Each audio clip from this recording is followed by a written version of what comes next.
Big Mama used to say, don't rush the pot. Now we say, let them cook. And I want to be clear about something. That phrase didn't come from the internet like Gen Z would have you believe. Let them cook comes straight out of Black kitchens, out of Black sports culture like basketball and football, Black performance culture, places where people learned a long time ago that you don't interrupt a process that's working. We sometimes call this being in flow. It's the same sort of wisdom, different language. And that idea, respecting process over speed, is exactly what quantum computing is about. It's letting the system cook.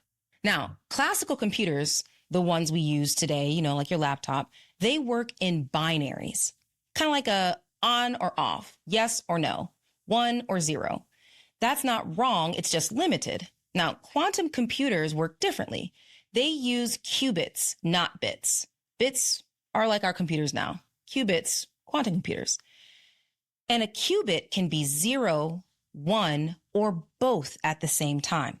That both isn't confusion, it's capacity. It's holding two states at once. Remember how I talked about in that other episode where you can kind of feel a bunch of things all at once until that sort of system collapse?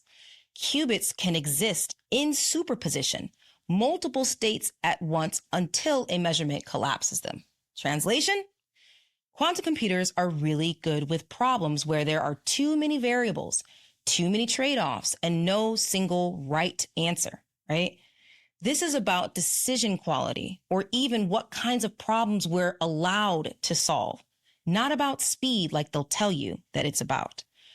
Big Mama would understand this immediately. She would probably have never rushed to answers. She would have sat with possibilities. She knew you don't always force a decision before the people are ready, because sometimes the power isn't in choosing fast. It's in holding space long enough for the right outcome to reveal itself.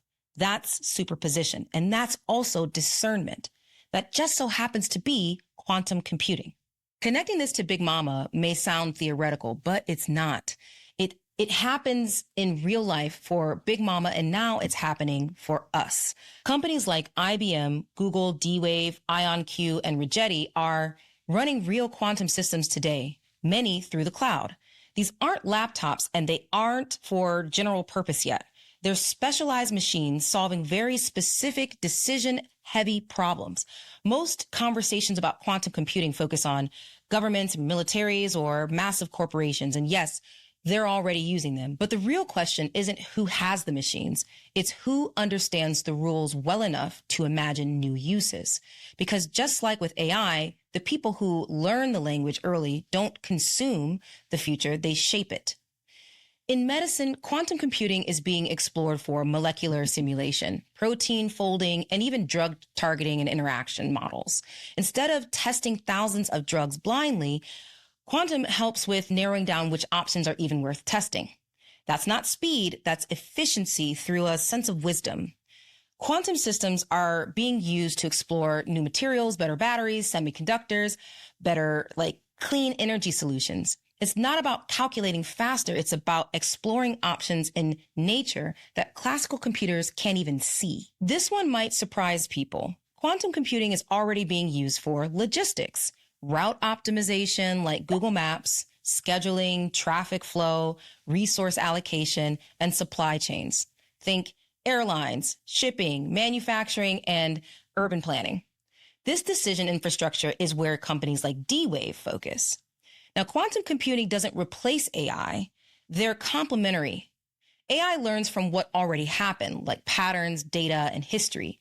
Quantum explores what could happen next. If AI is like a frontline soldier interacting with, the public, quantum is the general shaping strategy upstream. Let me slow this down for a second because I want you to understand what quantum computing is and where it's at right now. Because this is the part Big Mama would lean in for, right? The thing that gives me pause isn't AI by itself, and it's not quantum computing by itself. It's what happens when they start working together quietly. Quantum systems help decide which options are even worth considering. AI becomes the thing that delivers the decision to the public through feeds and rankings and approvals and denials and algorithms. The danger is when the choice disappears before anyone ever knew there was a choice. We often say that more people of diverse backgrounds need to be at the table when these types of things happen, that companies and politicians need to make room at that table.